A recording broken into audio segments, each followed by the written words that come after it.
Hello and welcome to another edition of the Sunday Interview, your celebrity profile program, which brings you closer to the real stories of your favorite people told straight from their hearts. I'm Joke Lijadu. He started his career as a civil servant, rising to the position of the Deputy Director in the Nigerian Customs Service before calling it quits. But not many people know that he contested for the presidency in 1993, placing third after MKO Abiola and Babagana Kingibe in the Social Democratic Party primaries. He is the only surviving child of his parents, an experience he never wants his children to go through. If you are still wondering who my guest is, you will get to know after this break. Stay with us.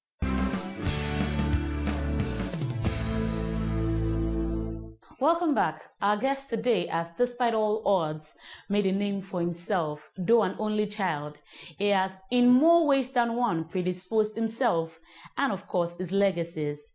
He is no other than former Vice President Alhaji ATIKU Abubakar. You're welcome to the show, sir. Thank you, Jacob. It's a pleasure to have you. Now, let me ask you, let me start like this. Far from what people know about ATIKU being the businessman, being the politician, being the philanthropist, who really is Alhaji ATIKU Abubakar? Well, as you have introduced, I'm an only child, and I grew up as such from an extremely poor background. And I think throughout my childhood, it was a period of loneliness because no brother, no sister, no cousin, no nephew, both of my father's and mother's side. So it was quite a very lonely childhood. And up to a point in time when I started, having family of my own. And that is, I think, the aspect that people really need to reflect on. Yeah. Now, you said you come from a slightly poor background.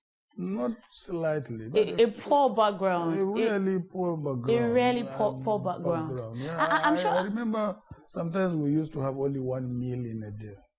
That's that much poor. I'm sure a lot of people will be inspired by your story, how you came out of nothing and became what you are today, which is, of course, significant. Can you tell us a bit about that story? How did you break all the barriers that obviously must have held you down at that point?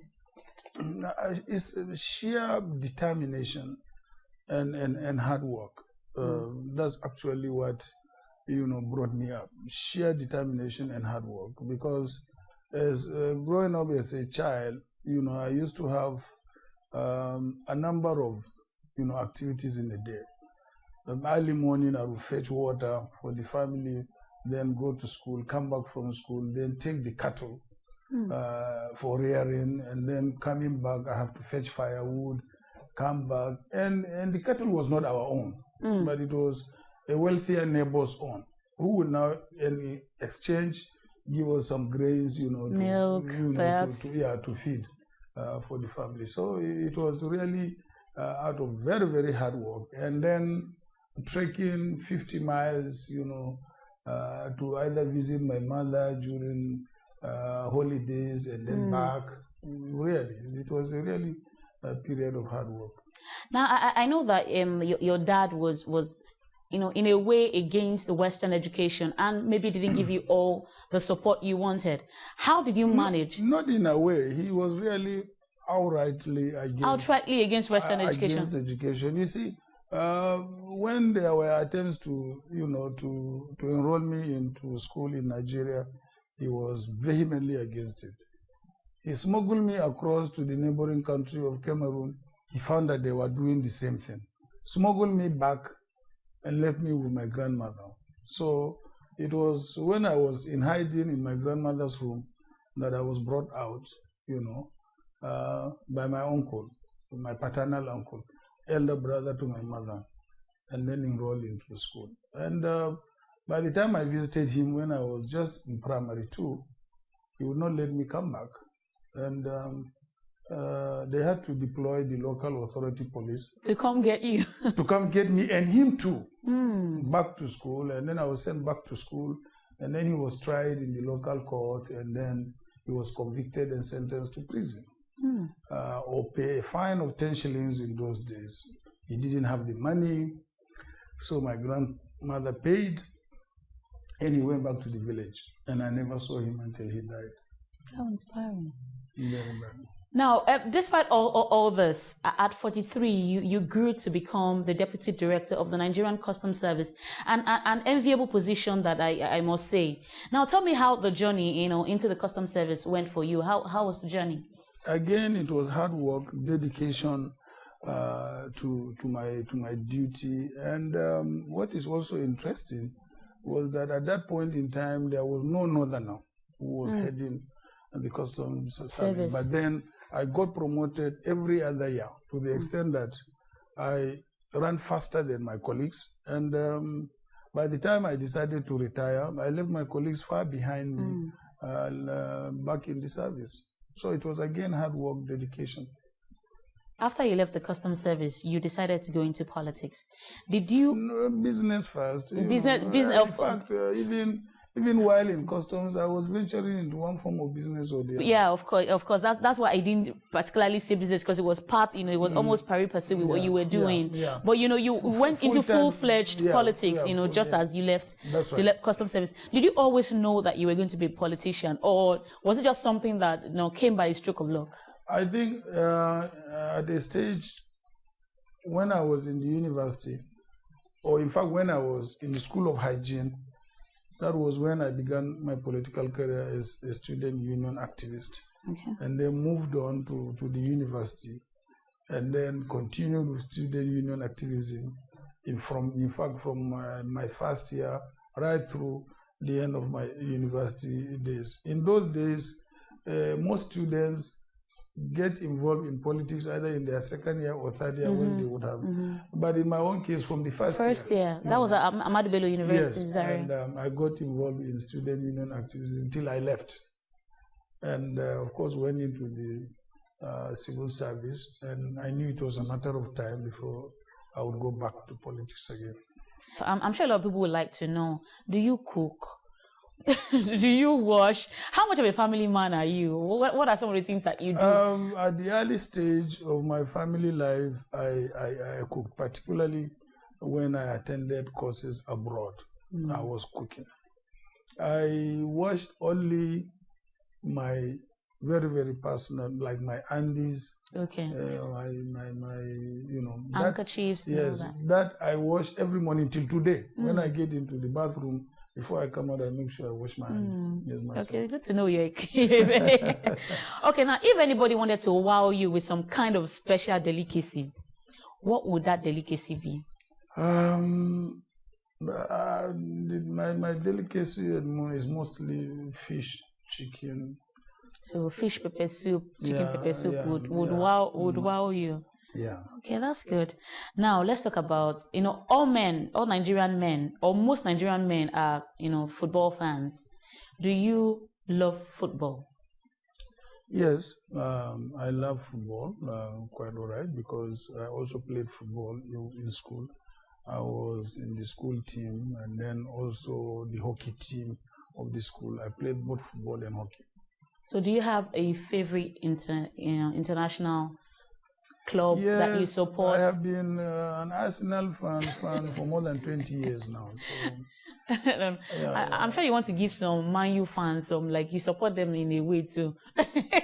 Well, if Arsenal loses, then I support either Man U or Chelsea. Oh, okay, that's good. Now, what do you do for leisure? Say you want to relax. How do you relax? What are some of the things you do? I read. I do quite a lot of reading, and particularly articles on politics, law, economy. I read them quite a lot. International affairs. Now, you have a lot of children. Are you encouraging any of them to go into politics, or are you, taking steps to ensure that they don't even, they stay clear of Nigerian politics? Honestly, in a family meeting, I told them, no politics for you. Before you get involved in the politics, then I must retire. There is no way both of us can be in politics. So they are completely out of politics. Now, the American State University, which you own in Yola, is kind of like a give back, having students get an opportunity to, with an international standard of learning, which, we don't have just, at our beck and call here in Nigeria. What inspired, this investment in education for you? It did not start with just the university. It started more than 20 years ago, with precisely, I think, about 25 years ago, with a nursery school. From nursery, we went to secondary education. So when we go to the secondary education, we now started thinking of a university. And then it was at that point in time I decided, okay, what kind of university? Is it the British model, which is the one we have in Nigeria, or another system? There were two considerations that I took into mind. One, I was virtually a student of the American Peace Corps when I was in the secondary school from 1961 up to 1965. Of course, the Peace Corps scheme actually stopped around 1963 or so. Okay. But from 61 up to 63, I was a student of the Peace Corps. And then, secondly, I thought the American system of education must be the best. Why? If America today is the most advanced country in the world technologically, is the fast economy in the world today, then there must be something good about their system of education. Mm-hmm. And all development is based on human development, that is education. Yeah. So I now decided to opt for the American model of university. After that, then I now decided that the entire educational system, and then I went back to the secondary school.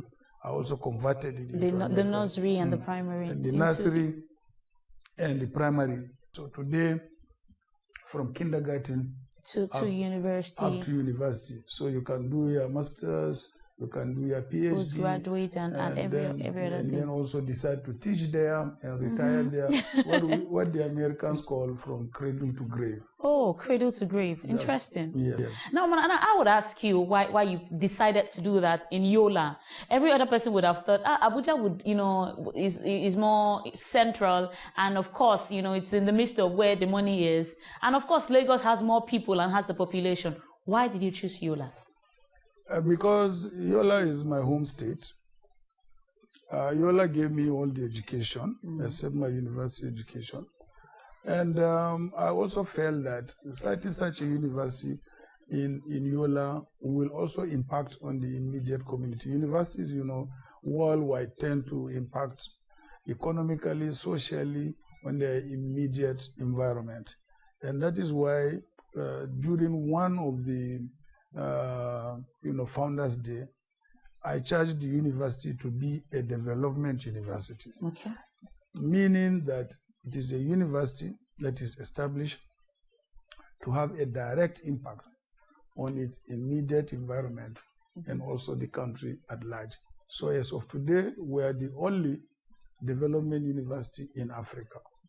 And that's why we are involved in so many community projects, in and around Yola. Now, I'm about to ask you a very funny question now. Africans always say, if a man does not smoke, he will drink. And if he doesn't drink, he will womanize. Which of the three do you do? I don't smoke. I don't drink. I've stopped womanizing. All right, you have it there. He doesn't smoke, he doesn't drink, and he has stopped womanizing. Okay, now, would you describe yourself as a romantic person? Would you say, your wives will know better, but would you say that you have a bit of romance in you? Yes, I believe I have, because I don't get shy kissing them in public, hugging them, patting them. So I believe that is romantic enough. Okay. Your dream to become the president of Nigeria has been ongoing for a while, and you seem, very dogged in this pursuit. What is the inspiration behind this doggedness? The inspiration behind this doggedness is the desire and commitment to give back to what Nigeria has done for me. Nigeria has done wonderfully well for me. You know, imagine me from such a family going through what I went through. I had free education from primary up to university level. At the university, even in fact at the primary, I was being given pocket money on a weekly basis. And sometimes this pocket money, I used it to look after my family up to the university. And then after finishing university, I did not have to apply for a job. You know, they just came and interviewed us and they said, come to Lagos and work. I mean, I don't see this happening today. So Nigeria has invested a lot in you. So much. And it is this desire to give back to Nigeria, one, and also the desire to make sure that I contribute to future generations of Nigerians. We've been speaking with former Vice President of Nigeria and presidential aspirant, Alhaji ATIKU Abubakar, and he's been revealing some hidden truths about himself, more revealing facts after this break.